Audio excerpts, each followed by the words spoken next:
I found chess at 11 years old in my grandmother's attic. Not a lesson, not a coach, just a dusty board in a cardboard box and a rules pamphlet so old the edges had gone soft. I read it twice, set the pieces up on the kitchen table, and played both sides against myself until my mother called me for dinner. I was late for dinner a lot after that. My name is Jade Washington. I am the U.S. women's champion 3 times over, ranked in the top 15 players in the world, and I have spent the last 10 years competing against the same man across 12 international boards in what every chess publication alive has called the defining rivalry of our generation. They were right about the defining part. They had no idea what it was actually defining. But I am getting ahead of myself. St. Louis, June. I was 19 years old and standing outside the conference center where the U.S. Junior Championship was being held, beige building, fluorescent lighting visible through the lobby glass, the specific airless atmosphere of a space designed entirely for function. My coach, PATRICIA, WELLS, had spent 40 minutes that morning in the hotel lobby telling me how to play. Conservative opening, controlled middle game, do not sacrifice material for initiative in the early stages. I nodded at every instruction with the sincere attention of someone who intended to do none of it.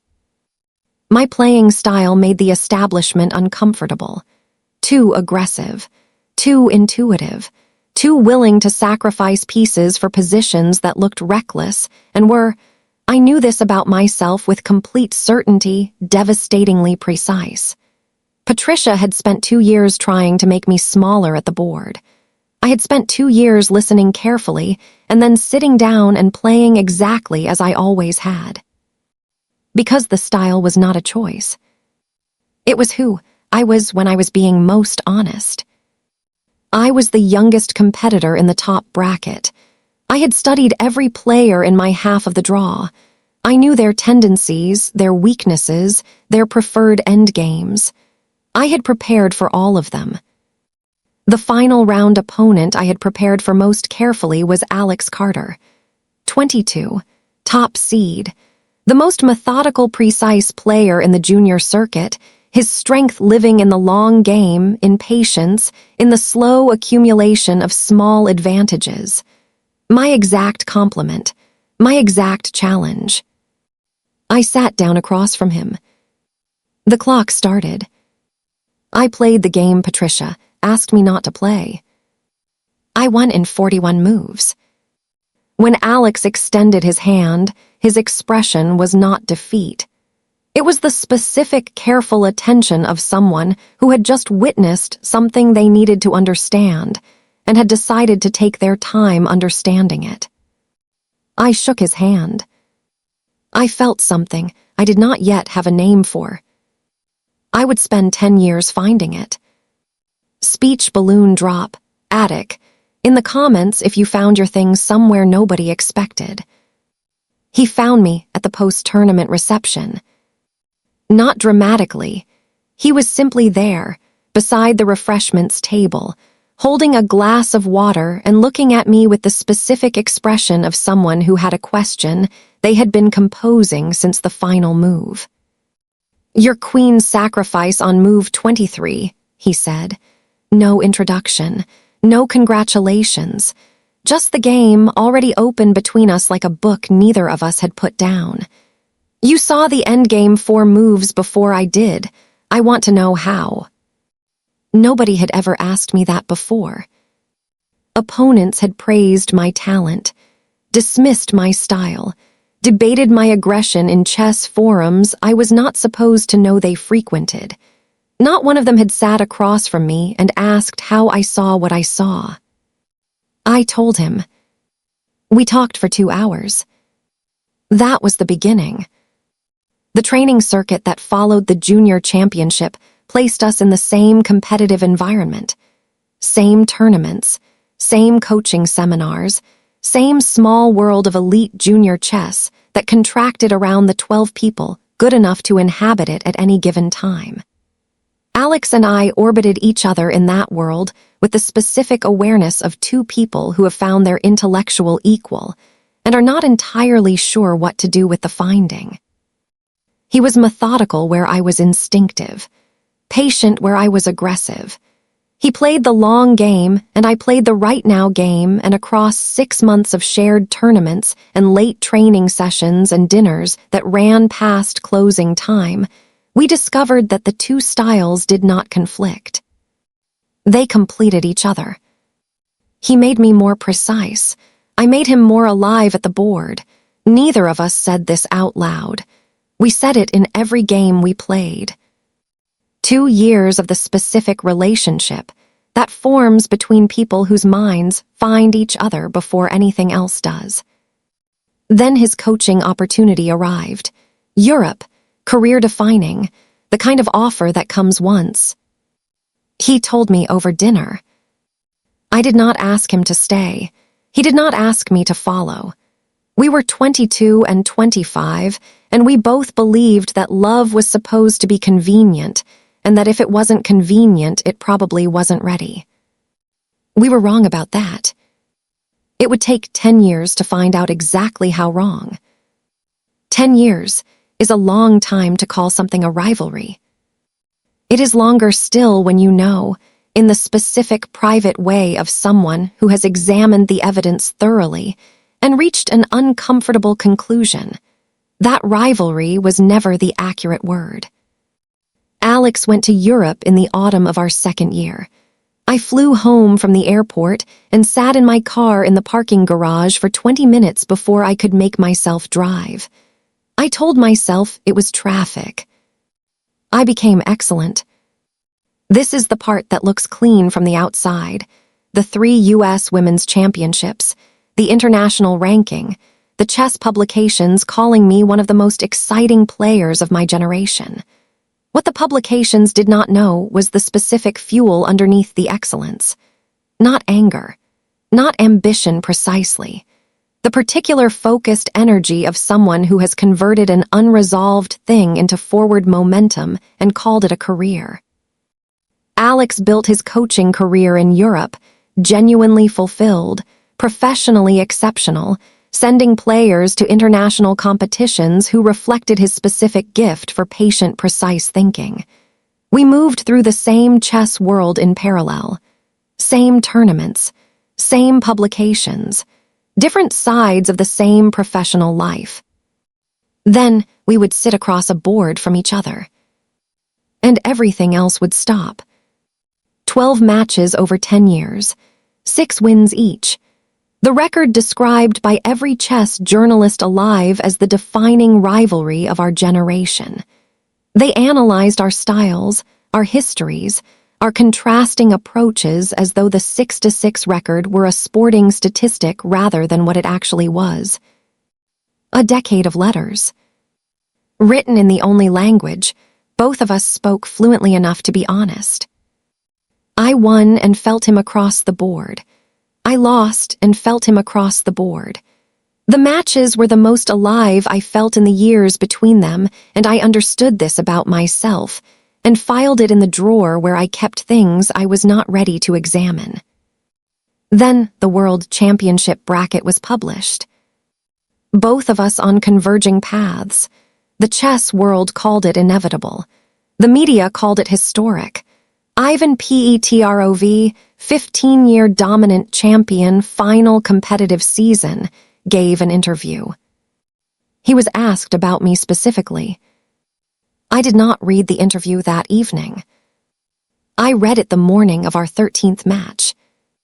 At 7 a.m., 3 hours before the clock started. The interview was 4 paragraphs. I read it in bed at 7 a.m., with my coffee going cold on the nightstand.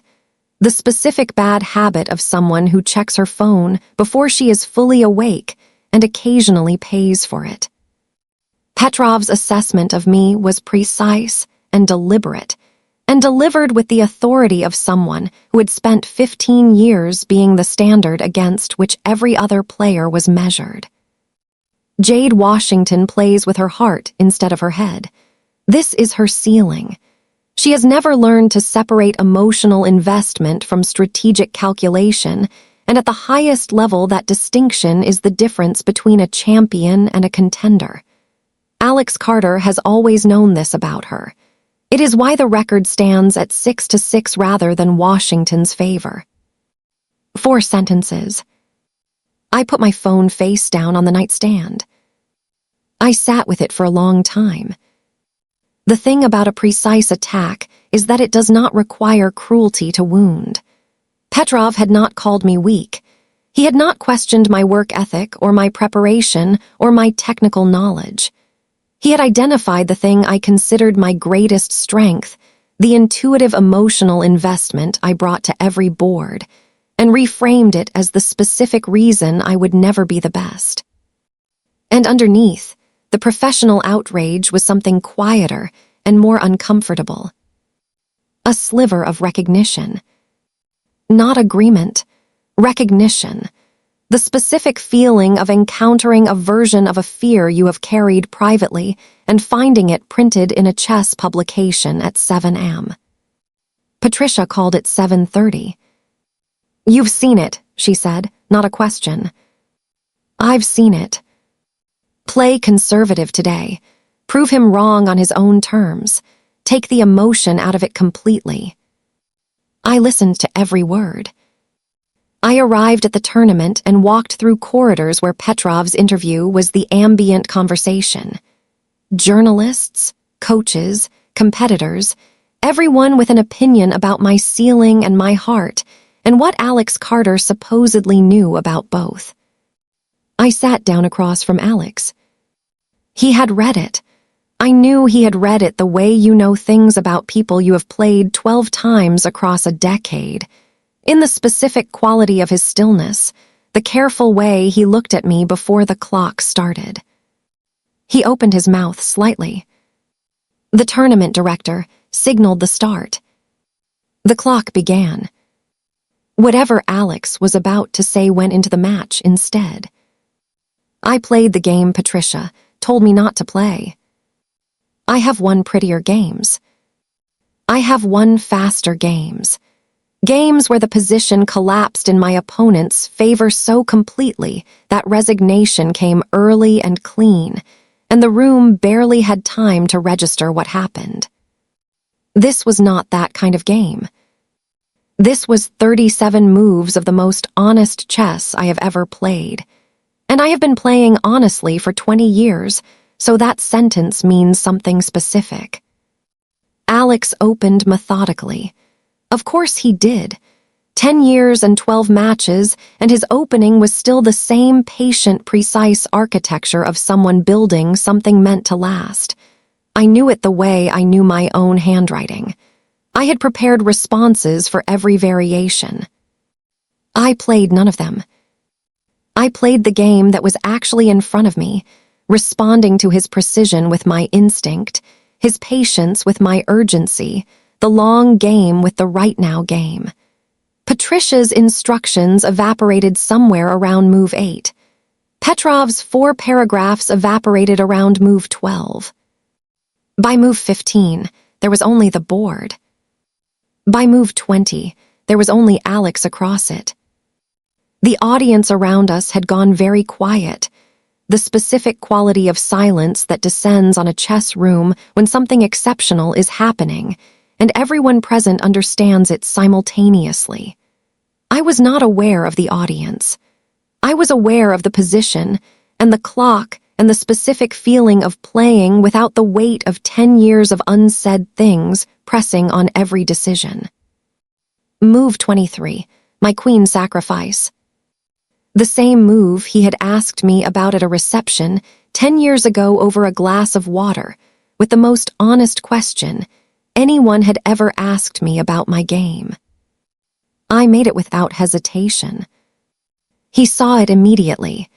I watched his eyes move across the board with the specific rapid recalculation of someone encountering a move they prepared for and are still not ready for when it arrives.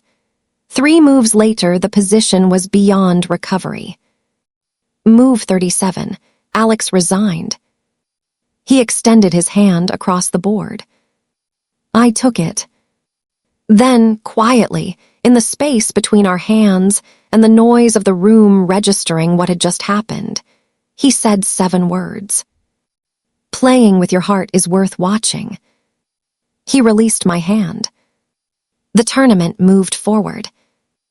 I sat completely still for 3 seconds, with 7 words rearranging everything. The press conference was in 20 minutes. The press conference room smelled like coffee and ambition. 40 journalists, every major chess publication represented. Camera lenses pointing at the table where I sat with a glass of water I had not touched, and 7 words still rearranging themselves somewhere in my chest. Alex was in the room. I did not look for him. I knew he was there the way I always knew where he was in any room we shared. A peripheral awareness I had developed over 10 years and never examined too carefully, because examining it would have required naming it. The first question arrived exactly as expected. Jade, Ivan Petrov said this morning that you play with your heart instead of your head, and that this is your ceiling as a competitor. You just won 37 moves. Is he wrong? I looked at the journalist. I looked at my water glass. I thought about Patricia's voice at 7:30 a.m. Prove him wrong on his own terms. I thought about Petrov's 4 paragraphs and the sliver of recognition I had sat with in a hotel room, and the specific question of whose terms I had been playing on for the last 20 years. Then I answered. Alex Carter has beaten me 6 times in 10 years, I said. Every one of those losses made me a better player. Not because losing is instructive, though it is, but because losing to someone who plays with their entire self forces you to bring your entire self to the board, or accept that you simply weren't present enough to deserve the result. The room was quiet. I have never once left a match against Alex Carter feeling like I lost something that mattered beyond the game itself. That is what it looks like when 2 people play honestly. I learned what honest playing looked like by watching him. I learned what it cost by playing against him. Petrov can call that a ceiling. I call it the only reason any of this has been worth watching. I stopped. The room stayed quiet for 1 more second. Then the questions continued, and I answered them professionally, and I did not look at Alex directly once for the remaining 12 minutes. I left the microphone. My phone vibrated. 1 notification. I looked at the screen. I saw who it was from. I put the phone in my jacket pocket without opening it. I was not ready. I walked to the corridor and stood very still and understood that ready was arriving whether I was prepared for it or not. I was not supposed to be at the press conference. Technically, procedurally, according to the tournament's standard schedule, the losing finalist had no obligation to attend the winner's press conference. There was a debrief with my coaching team scheduled for the same hour. Footage to review. A post-match analysis that my European Federation expected within 48 hours. I sent my assistant to the debrief. I sat in the back of the press conference room with my notebook open on my knee and watched Jade Washington answer questions about Ivan Petrov's interview with the specific composure of someone who had made a decision about what kind of person they intended to be at the microphone and was executing it without flinching. I had read the interview at 6 a.m. 1 hour before Jade read it.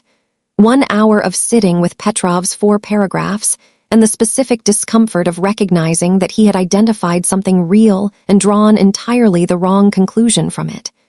Jade did play with her heart. This was accurate.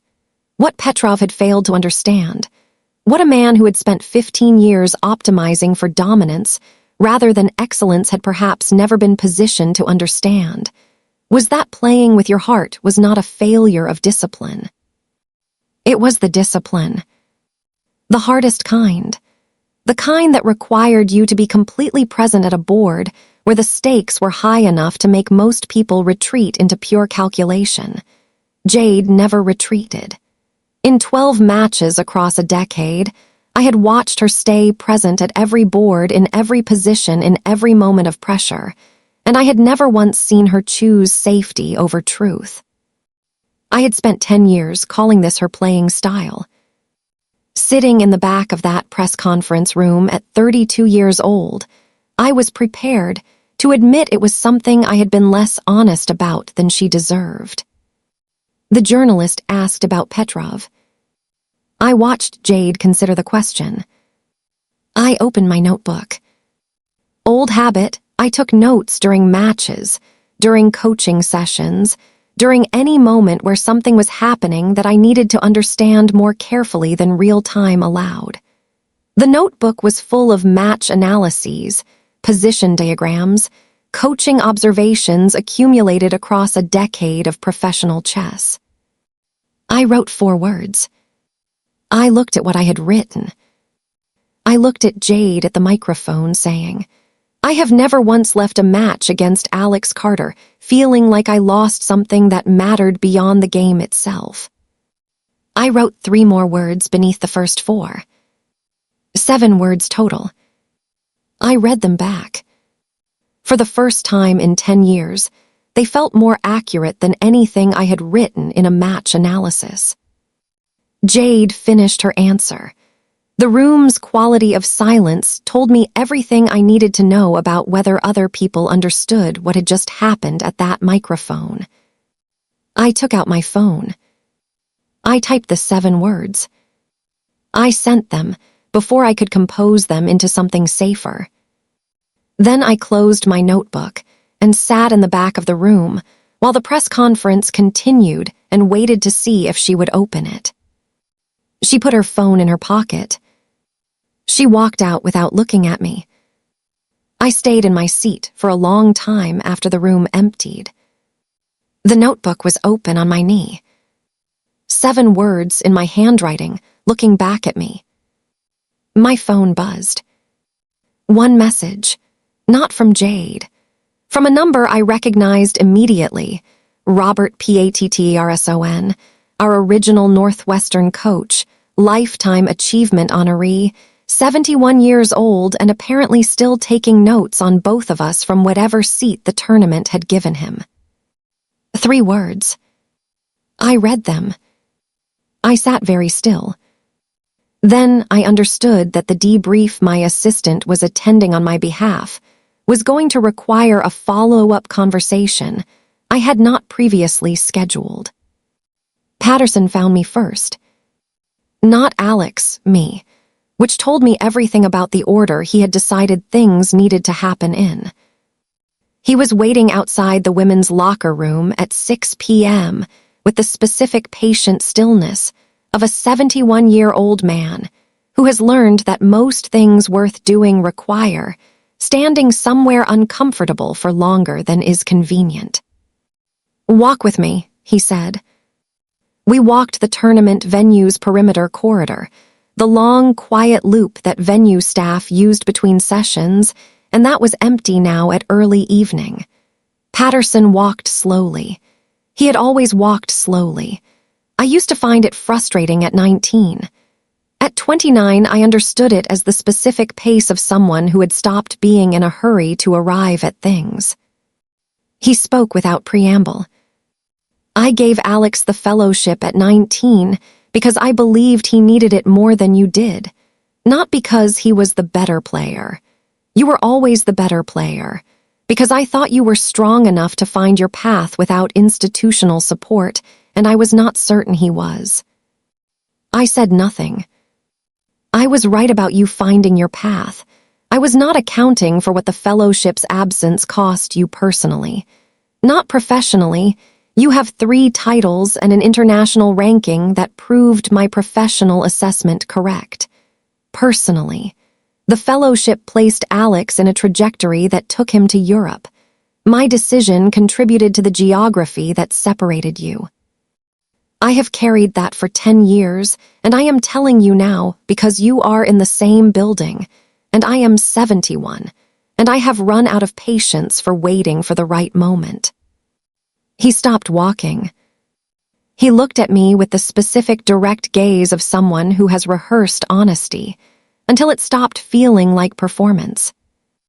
I put you both in the same training room at 19 because competition would make you better players.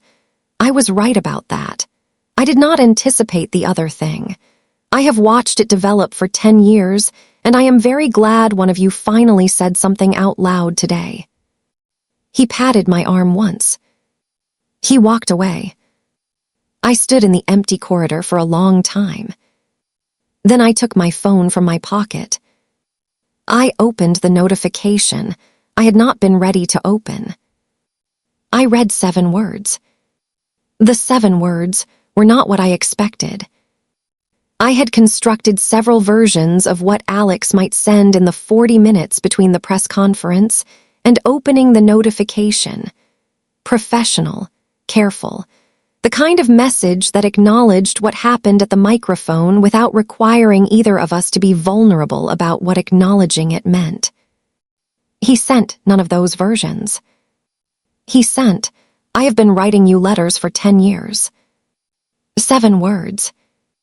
I read them 3 times standing in an empty corridor outside a tournament venue in St. Louis, with Patterson's footsteps, fading somewhere behind me, and 37 moves of the most honest chess I had ever played still living in my hands. Then I typed, I know, I have been sending them. I sent it before I could make it safer. He replied with a room number. The hotel corridor was quiet at 7 p.m. That specific early evening stillness of a building, full of people who had been somewhere significant all day, and were processing it privately behind closed doors. I knocked. Alex opened the door in the dark jacket from the tournament, his notebook visible on the desk behind him, 7 words in his handwriting on the open page that I could read from the doorway. You always played like you meant it. The first 4 words. Then beneath them, so did I. The complete 7. I looked at the notebook. I looked at him. 10 years, I said. 10 years, he said. 6 to 6. 6 to 6. He stepped back from the door. I came inside. We sat at the small hotel desk, not across from each other the way we had sat across 12 boards in 10 years, but beside each other, the notebook open between us, the 7 words visible to both of us simultaneously from the same side. This was the difference. Same words, same 2 people, different side of the table. We talked for 3 hours, about the matches and the distance, and the specific silence of 2 people who had been corresponding in chess notation for a decade, because neither had found the courage to write in plain language.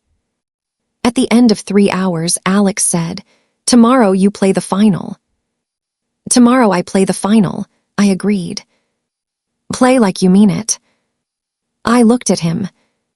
"I always do," I said. The World Championship final lasted 44 moves.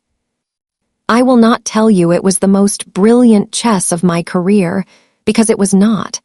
I have played more dramatic combinations, more technically complex endgames, more individually spectacular positions that the chess publications will reference for years. What I will tell you is that it was the most complete game I have ever played. Complete in the specific sense of a person operating without the interference of 10 years of weight they did not know they were carrying until they put it down the night before in a hotel room beside a notebook with 7 words in someone's handwriting that finally said the thing both of them had been saying in the wrong language for a decade. Lightness, that is the word. I sat across from Anna Fischer and played 44 moves of chess as exactly who I am, aggressive, intuitive, present, unmanaged, And on move 44, Anna extended her hand, and I shook it, and the room responded with the specific collective stillness of people who understand they have just witnessed something they will describe for years. I looked up from the board. Alex was in the third row. Notebook open, old habit, except he was not writing.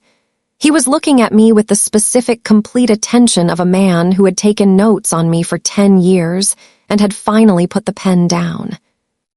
I held his gaze across the room. I did not look away first. Neither did he. Patterson found me in the corridor afterward. He said, "You played like yourself today." "I always play like myself," I said. "No," he said quietly. "Today was the first time." He walked away slowly in the direction of whatever 71-year-old men with clean consciences walk toward after they have finally said everything they needed to say. I stood in the corridor with the World Championship title and waited. I did not wait long.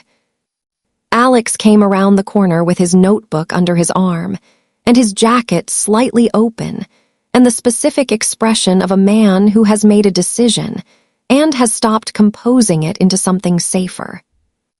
He stopped in front of me. "I have been thinking," he said, "about what the record actually means, 6-6. "What does it mean?" I said, not a question, a genuine open space I was giving him to fill. "It means we were evenly matched," he said, "for 10 years, across 12 boards, in every condition and every format and every version of ourselves we brought to the game." He paused. "I think that is a remarkable thing." "I think so too," I said. "I think it means neither of us was ever actually trying to beat the other." The corridor was very quiet. "What were we trying to do?" I asked. He looked at me with the complete focused attention of a man who has had 10 years of practice being precise and is now applying every minute of it to the most important thing he has said at any board anywhere.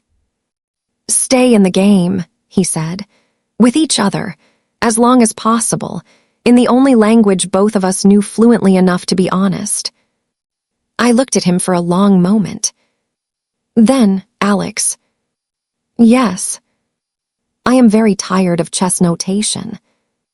He smiled, not the competitive smile of an opponent or the professional smile of a coaching colleague, or even the warm, careful smile of someone who has loved you across a decade of tournament brackets.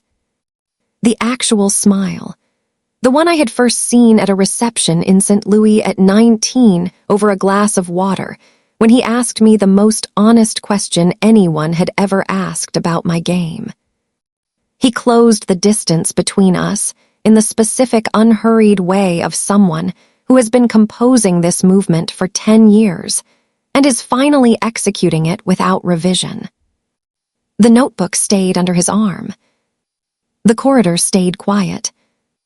Outside the venue window, St. Louis did its Saturday evening thing, indifferent and golden, and completely unaware that something was resolving itself in a tournament corridor between two people who had been writing each other love letters in chess notation since they were 19 and 22, and had finally found the plain language version. We stayed in that corridor for a long time. Neither of us was in a hurry. We had given 10 years to the wrong clock. I spent 10 years competing against Alex Carter, 6 wins each, 12 matches across a decade. Every chess publication alive called it the defining rivalry of their generation. They were right about the defining part. They were wrong about what it was defining. What Alex and I were doing across a decade of tournament boards was not competing. It was corresponding. Two people who found each other's language at 19 and spent 10 years writing letters in the only alphabet both of them spoke honestly enough to mean it. Ivan Petrov said I played with my heart instead of my head. He said it like a flaw. What Petrov did not understand, what took me 10 years and one press conference microphone to say out loud, is that the head knows the rules and the heart knows the reason. You need both to play the game worth watching. You need both to build the life worth living. I became world champion playing exactly as I always had, aggressively, intuitively, 3 moves ahead of where anyone expected me to be. The chess world called it the most beautiful game of the decade.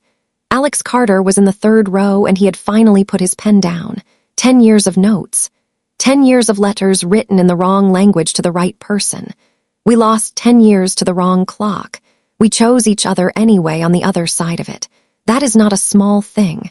That is the whole thing.